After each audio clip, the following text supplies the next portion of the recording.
on the rise of PPV in the Indian OTT market. We would like to begin by thanking all of you for being a part of the fifth edition of Pixels, digital entertainment reaching a new peak. We would also like to thank our title partner, Woot, our platinum partner, Amazon Prime Video, CX partner, Zendesk, our content delivery partner, Limelight Networks, our gold partners, Lionsgate Play and Shimaru Entertainment. Without further ado, it's my pleasure to introduce to you Mr. Prithviraj, Associate Director, Smartphone Solutions, Nielsen India, who will be our moderator today. And joining us today, we have a set of distinguished leaders. We have Mr. Siddhartha Roy, who is COO Hangama Entertainment, Mr. Zubin Dubash, COO Shimaru Me and Digital Businesses, Shimaru Entertainment, and Mr. Kamal Gyanchandani, CEO PVR Pictures, Chief of Strategy, PVR Limited, and President Multiplex Association of India. I would request all delegates to post their questions in the chat box, and the panel will address a selected few at the end of the session. Over to you, Mr. Prithviraj.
Hey, morning, folks. We're just waiting for Kamal to join.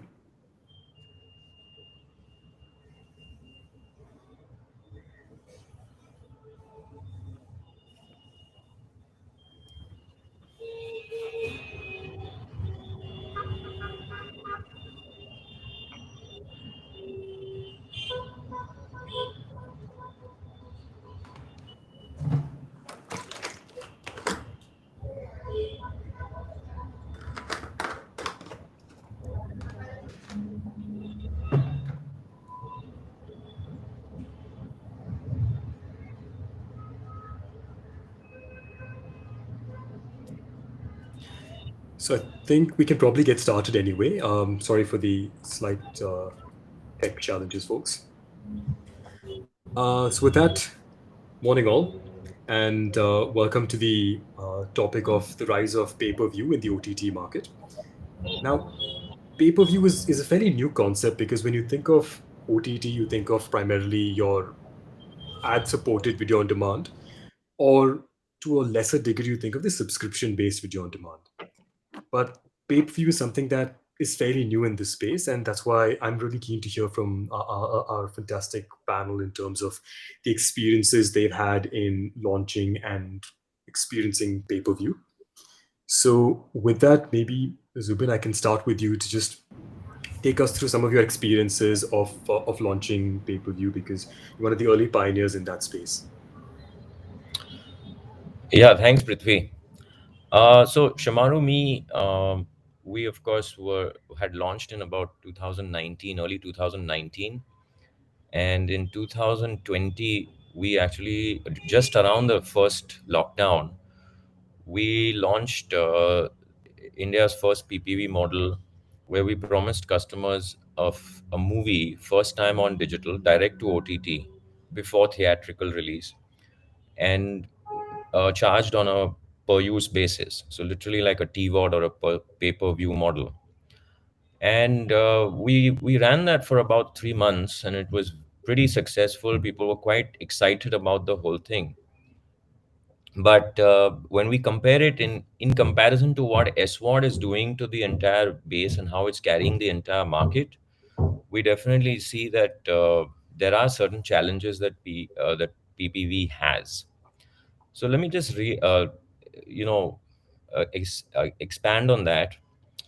The first thing that we see is that today SWOT pricing is really commoditized in some way. You saw Netflix kind of reducing rates today, and because of which people are actually looking at saying, okay, if SWOT itself is so cheap or it's probably affordable and I can get access to everything, it's like the buffet versus a la carte. So if I can get a cheaper buffet, why do I need to buy something piecemeal? You know, the second thing is that there is still a difference between an e-commerce experience and an OTT buying experience. The e-commerce mindset is that I want to buy a product, and therefore I'm going to one of the destinations. I'll pick up a product. I know when it's going to get delivered, and it's a physical product being bought in the digital world. So that's why a transaction warrants the consumer behavior. But on a digital experience like OTT, you don't end up seeing people wanting to buy it in piecemeal.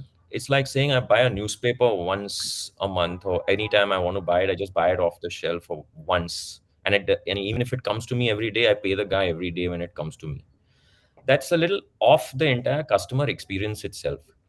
And that's why, e-commerceizing the OTT experience uh, through the PPV model is a little bit of we're trying to push the consumer behavior and not kind of let the consumer decide what he wants to do, you know, he or she wants to do actually.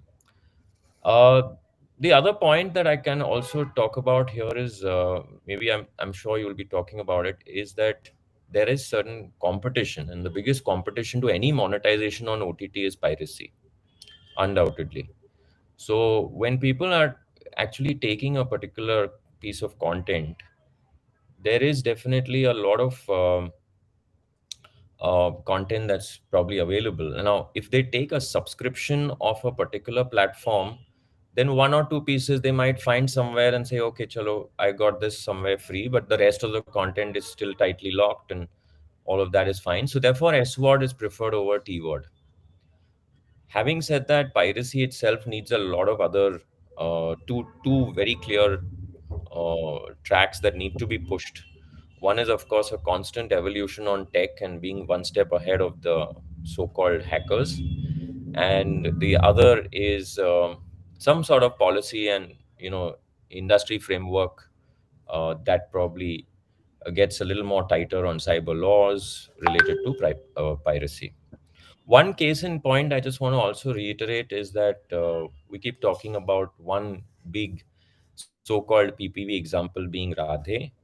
Well, that actually wasn't PPV in my books. It was actually a disguised form of PPV when actually they priced it and gave it a value of a certain uh, price for that particular film, but actually said that if you take the yearly pack of the platform, you end up getting Radhe free. So effectively, it said that it just comes with the yearly pack. Now, on the heels of that, they got far more subscriptions on the yearly pack than they got for PPV. And that just speaks again another, it's probably a much more closer example to say that PPV is still evolving. We've not seen some great case studies yet. And I think it will take some time for it to kind of emerge, if at all. And again, ROI has to be made in some form. So we need that to be finally, it's a business, so I need to make sure that the ROIs on any content is being managed and matched to make it a viable business going forward. So those are my few points on this. Oh, no, that's an interesting point on Radhe Zubin, and thank you for sharing that. Uh, I know what you're saying, that your typical basic PPV audience is like an overlap with your S4 audience, and that's your competitor because S4 large bouquet of items versus like an a la carte. But I just want to just maybe shift gears slightly to Siddharth. Is so with your partnerships with telco, do you think that that might enable reaching out to an audience that's not yet, say, OTT savvy and maybe more receptive to just buying a single piece of content that they connect well with? And what has been some of the experiences with that? So, Prithvi, no, thanks for having me on the panel. Let me try and give you a very different perspective to what Zubin mentioned. Okay, very clearly, the way we look at the larger PPV structure is based on what we call as a windowing model. When a piece of content comes in, it goes through a theatrical play, it has a PPV play, and then it goes into a larger SVOD kind of container, where the core content, and this is largely coming out of the West, where this model has been there for the longest time. In this, during the PPV era, was where the disc came out, and that became your home video container. And the fact that in a lot of markets the home video business was far bigger than even the theatrical business, and that was a reality back then. Now let's shift this to an India story. Hangama has been in the larger pay-per-view opportunity now for over 6 7 years. We came in with Warner. We have had at times uh, other international catalogs as well, and we've made that as a very very clear focused international library and representation. That's what you see with various telecom networks as well. When you see the Hangama Play integration out there, the core intent's fairly simple. Today there is Space Jam, the new legacy that's out there. It is available to rent, similar to what is available on Showcase in the DTH space, which has had a very successful international representation of people wanting to watch pay-per-view titles through the DTH stack within their homes as such. And we go out and fulfill that need and niche. The larger challenge in India has been, and the big elephant in the room is that the larger Indian content ecosystem fundamentally doesn't have PPV as a right as well, which is being made available. Because when digital licensing is happening, you're ending up going directly from theatrical into an SVOD container, or it is actually now going directly into an SVOD container with a day and date with theatrical, which is called a direct to digital release as such. So the entire models in India do not lead to supporting the larger PPV environment, because from the time that the theaters release the movie to the content coming on digital or on satellite, the windows have constantly reduced, and every market and language has a different way in which content gets dealt with. We're aware that there are 7 key languages in which films get produced.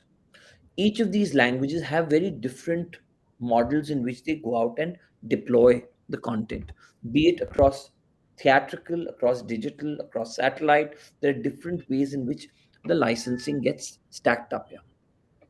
In that, in the current context, except for international content where there is a clear window for this license to be brought out, and that is what a company like Hangama does. We basically use that window that's being made available into us in play. The domestic market doesn't even have that content, doesn't have this window. It is not available as such. So in turn, the larger rise of PPV coming out of the mainstream content play, Prithvi, doesn't even arise.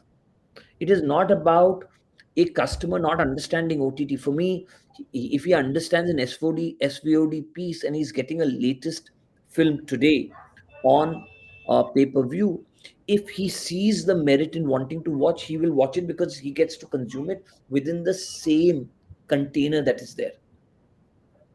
The larger moot question is the consumer seeing value in what is being priced out there for him? Or he's willing to wait for a 30-day period or a 60-day period to watch it in his SVOD pack. So that is where the larger moot question is. And this then gets Yeah. linked to the fact that there is so much of investment that is happening towards the SVOD right for digital. The so-called PPV right gets bundled in and in turn doesn't exist. So when you don't even have that right, what are you going to put out to the user? No, that's actually a good point you raised, that, which is so because PPV is slightly more mature in Western markets, they've also run more experiments. Therefore, they've built out that model of the window where there's a these 10 days of No, it is not an experiment, my friend. That's the way of how licensing happens out there. Please understand the PPV business is not happened now. It's been happening from okay. cable. in their markets, going Yes. into Yeah. digital PPV subsequently. I mean, it's over a 40 plus year uh, uh, window that has existed in the international markets. No, that's true. That's true. Siddharth Zubin, on this point, what do you think can be done as an industry to maybe get more Indian content on the PPV, let's say, PPV direction? Because if it's primarily international content, then you're competing with those consumers that would end up watching international content that anyway have largely S-word subscriptions. If you want to take a wider set of the pyramid, if you will, you need to have localized content, right? No, Prithvi, no, you're getting it wrong. See, you need to understand this. Today's Space Jam doesn't go SVOD for the next 6 to 12 months. Warner will have a window in process. 12 months, okay. Okay, now that earlier it used to be 18 to 24 months. It's now been reduced from a market to market perspective. Okay, so what ends up happening is if you've got Space Jam out there that has a window, the question is, as services, do we believe we have a large consumer base that is willing to consume that international title? And to me, that is where the mismatch is. So each of us, for example, as Hangama, we're not only releasing the content in English, we're also releasing it in Indian languages, similar to what you see in theatrical, to broad base the consumption. So when, for example, Justice League got released, all of us released it in multiple sets of languages for it to be consumed under PPV. Can I add something?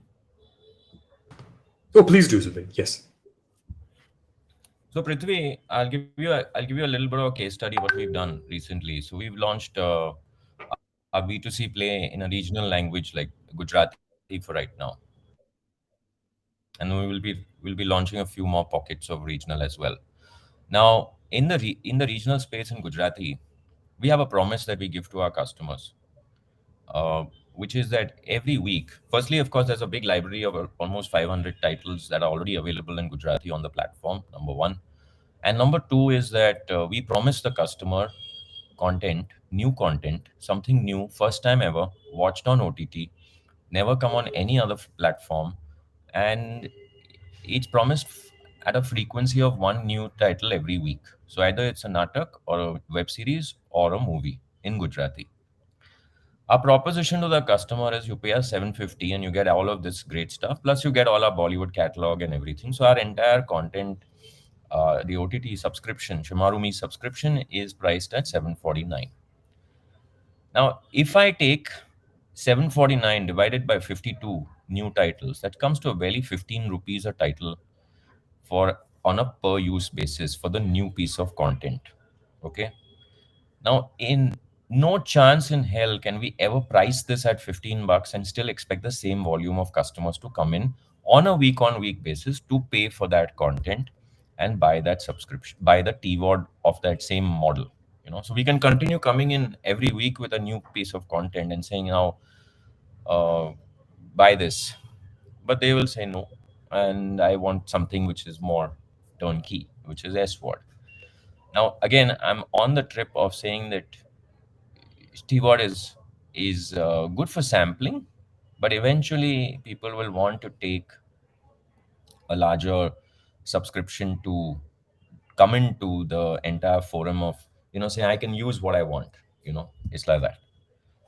And again, we have to keep in mind that even at the SWOT levels and SWOT pricing and the numbers that SWOT is talking of, OTT is still far from being a profitable business.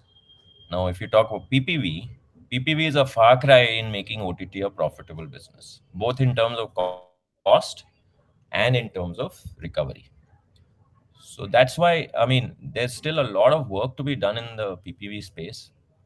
And before anyone can even come to that stage of, saying it's kind of uh, thriving as such.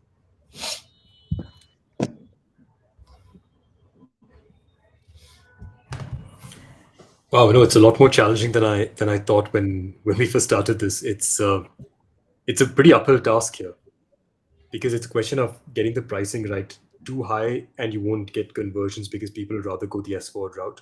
Too low and you don't make enough to justify taking the PPV route. Sorry.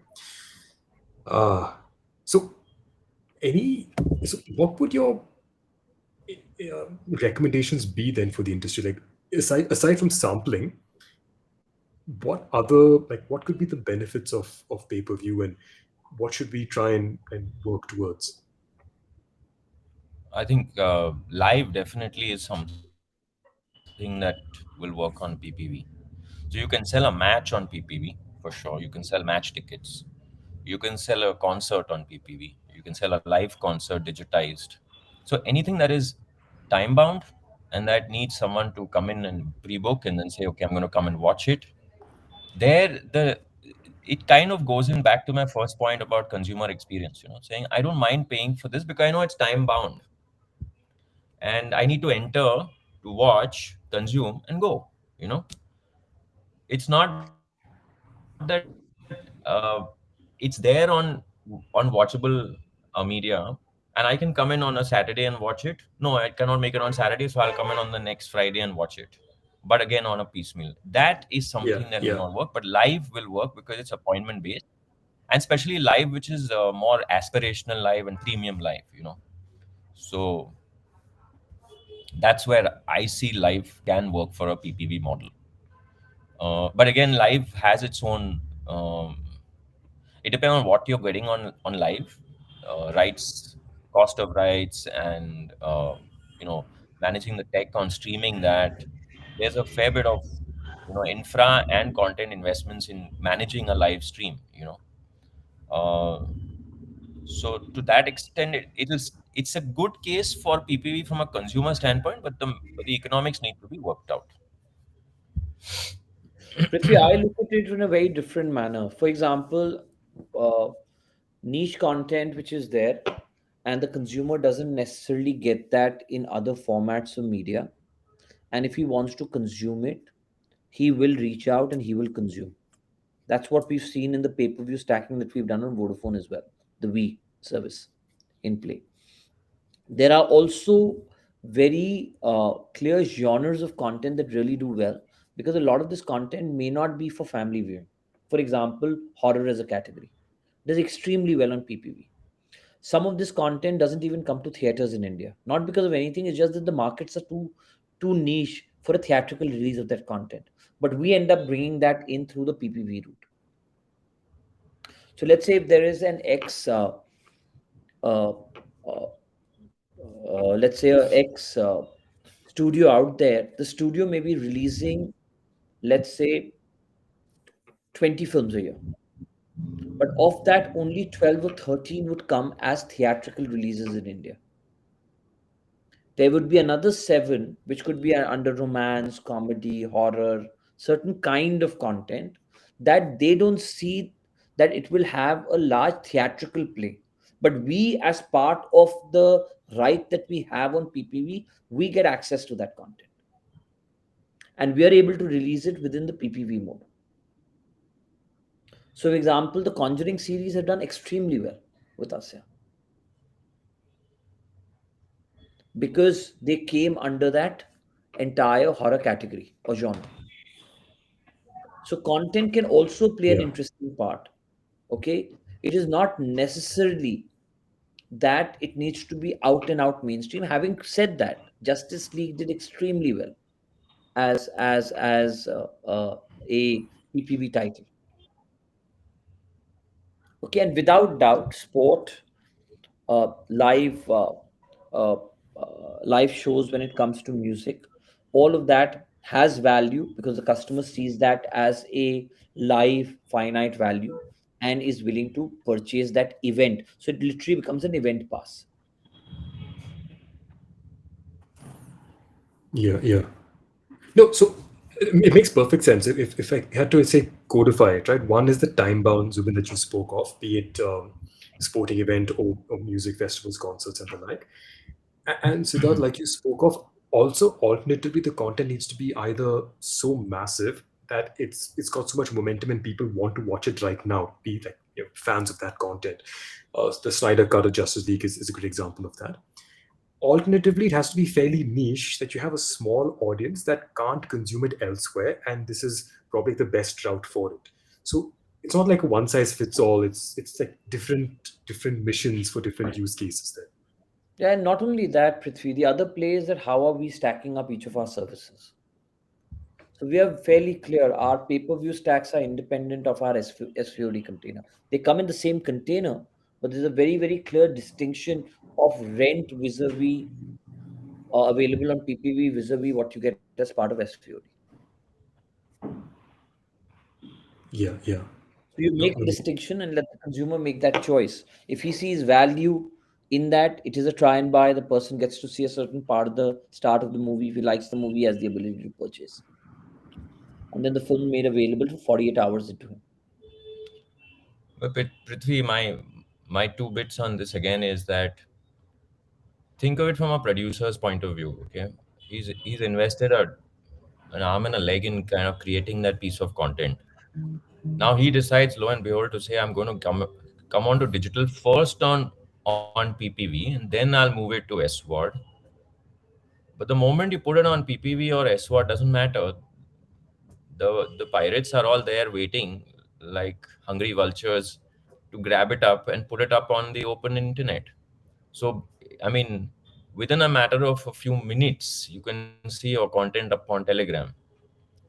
Now, all it takes is uh, someone to go there, publish a link, and say, here it's free. So, the point is the producer willing to take that risk? If no, then the buyer has to take that risk. So, and if that buyer has to take the risk, that risk is heavy, because if it's the cost of, I mean, you're actually pricing it at a per unit basis. Your unit economic changes to per movie or per piece of content, rather than a catalog approach where you're saying I'm buying a lot of content and I have a subscription by which people can enjoy different kinds of content right through the year. So that's where I believe that PPV is more risky from a piracy point of view. And would, in terms of like a niche film like what Siddharth And was having speaking of, Zubin, so having said that, sorry, sorry, sir, let me please just go ahead. add, there's a lot of technology evolution in the anti-piracy side of things. Okay, so I must say that we've been able to, like, where we were 2 years back on piracy versus where we are today, we've probably moved at least uh 20 steps forward in that direction. So there is definitely a lot of progress made there. But the question is, how fast are we compared to the world of piracy? Because that's where it's always one step ahead. And the question is, how do you manage that? And on the piracy side of things, how do you manage technology that's um, that's forward looking, and at the same time, of course, tighter process and tighter policy and law to kind of curb that on the other side. These are the two key elements that and as you see, I'm a little probably anti PPV, but it's for reasons and challenges that we've seen as well. No, Zubin, I hear you, and I understand where you're coming Let me from. just counter one part of the technology piece which Zubin mentioned. I think that is based on the platform that the partner or the producer is taking. The fact that the international majors have had the most expensive their titles available on PPV for the last tens of years talks volume of the fact that platforms such as ours go through massive amount of tech structures prior to getting a ability to have Warner's libraries represented within our containers. They're basically done keeping in mind that are Yeah, but your Sid, piece you of still have to technology. indemnify those producers. You Sorry? still have to indemnify them, right? Because you're actually going to be taking on you're Yeah, taking but on the Zubin, I've been doing liability it for of the last Zubin, their the logic is content. I've been doing it for the last 6 to 8 years. No? It's not now. I've been doing it for the longest time. which fundamentally means that our platforms are secure. If they're not secure, why would Warner, for the last 6 to 8 years, be providing me a PPV license? Or why would a PVR Limited be providing me a PPV license? There's a reason for that, right? Our platforms, our players go through massive amount of complete tech checks prior to even working towards licensing of that content. So I don't see, the question is, if a person wants to pirate, that's going to happen. The moot question is that Indian mainstream content today doesn't have this as a license, not because of piracy. Make no mistake. It's about the money that is paid for the SVOD right, in which the PPV right itself gets bundled, because the kind of monies that are being put out for the digital right. And that is something that will start breaking out only if the party who's taking that right, or the producer who's selling the right, sees merit. If he's got a platform that's willing to pay him a large amount of money for that digital right, which takes care of his PPV aspirations or his PPV value, that's completely fine. So to me, this is right now a business call. It's a business value proposition that in India doesn't favor Indian content to have that PPV window. And that's fine. I mean, if there is large monies being put out there, then that basically covers for it.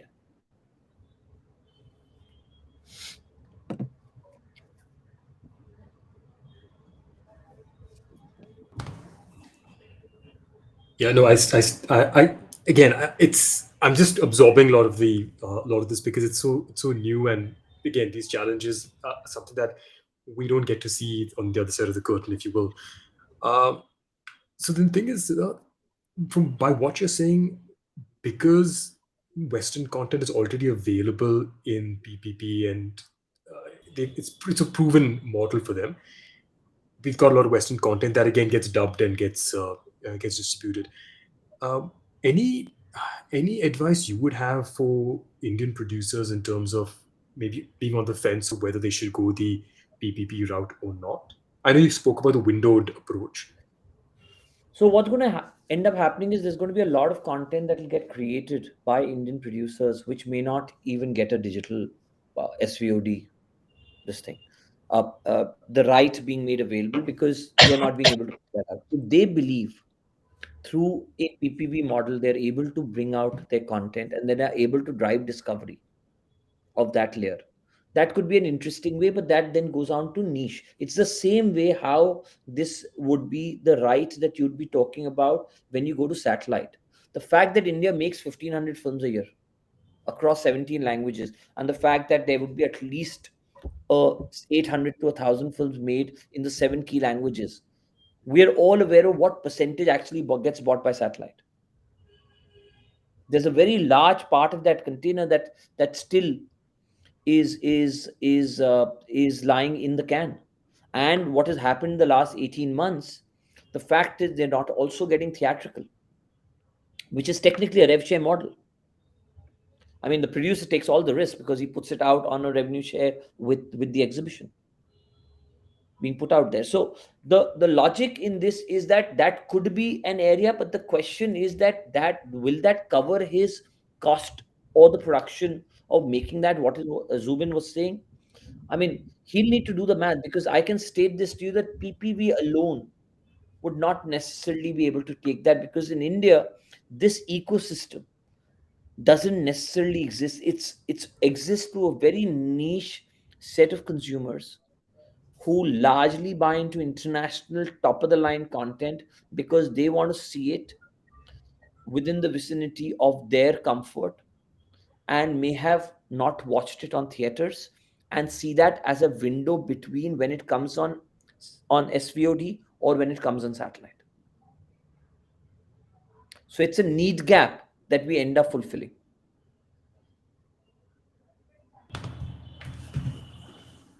No, Thanks for that. Understood. Zubin, there's an audience question that I thought could direct at you, which is, do you consider Data Showcase was one of the PPV models, I'm like PPV models, and as per you, how was the success of Data Showcase, and what were the major challenges in running that model? In fact, that's a good point you raised. Tata Showcase was actually the start of PPV. It was an experiment, Tata Sky Showcase, where people had to actually buy in a particular piece of content. Now, a little after, maybe about 6 months into that, they figured that it's not working. And then we proposed to them. In fact, Shimaru proposed to them an idea of saying, let's do an SWOD on a appointment base, exactly what I told you on OTT, which is 52 weeks, 52 premieres. So we launched a service on Tata Sky as a paid service, which is a value-added service over and above your normal subscription, called Multiplex. Very many years back, about 7 years back, maybe, and that became a runaway hit because what they told the customer was that you just pay us a month on month a certain value and you end up getting a movie every week, which is already fed to you. So you don't have to go back and keep transacting week after week. Today, Showcase still exists. It's only got English content on it, but the news is that it doesn't really do as much as what Hindi would do. So it's a niche as much as such. So there are of course takers who want to watch select piecemeal one piece of content, but how many of those are there, and do the numbers stack up versus do the producers agree? I think that's where the equation lies of successfully managing PPV. Yeah. No, thanks, Zubin. Siddharth, anything else you wanted to add to that? Because I think it Right. ties into what you've also said Absolutely. earlier, right? A lot of international content is what's uh, really driving it, and it's successful, but not to the degree that maybe one would have hoped. Uh, I guess that's all that I had with me. I don't see any other audience questions as such. But Zubin, Siddharth, any closing thoughts from you? Anything that you'd want us to take away from this conversation? I can only say that the OTT business is all around making people sample through AVOD and converting them to subscribe through SWOD. Subscribe still means long-term subscription, a long-term pack that they're taking to access a certain part or all of your content. Uh, we still have to, as Sid says, we still have to find that window if there is an opportunity of PPV to come in. But as of right now, I think it's SWOD all the way.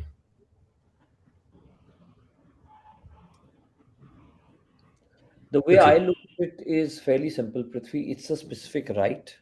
If there is content which we believe can be put through the PPV window in a container like Hangama, we are able to put that through. Will we continue to Yeah. do that? Without doubt. Okay. We represent a certain kind of content which has a certain value uh, being made back into us, and we have consistently continued to grow that value in place. So for us, it's a product mix, or what you would call as a business mix, in which this is also one right that we monetize.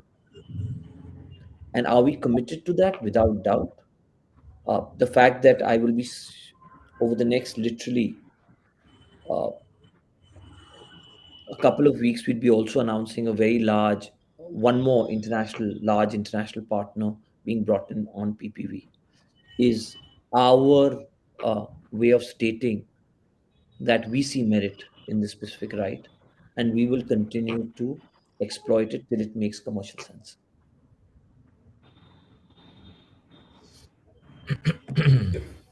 Well, thank you for that, Siddharth Zubin. It's been very insightful, and this has been definitely a challenging space, and I think it'll continue to be challenging for a while going forward. Which, with evolving business models, fingers crossed. Let's see how this goes. look forward. Thank you for having us. Thanks, Prithvi. Thank you for Thanks, being a part Sharjan. of this. Thank you, everyone. Take care. Bye-bye. All right. Thank you, everyone, for such an engaging discussion. A special thanks to all our panelists and moderator for being here with us today and making this possible. And another thank you goes out to all our attendees who are here with us today. Thank you so much, everyone. Stay safe. We Thank will you. be ending the session now. Thank you. Thank you. Yeah.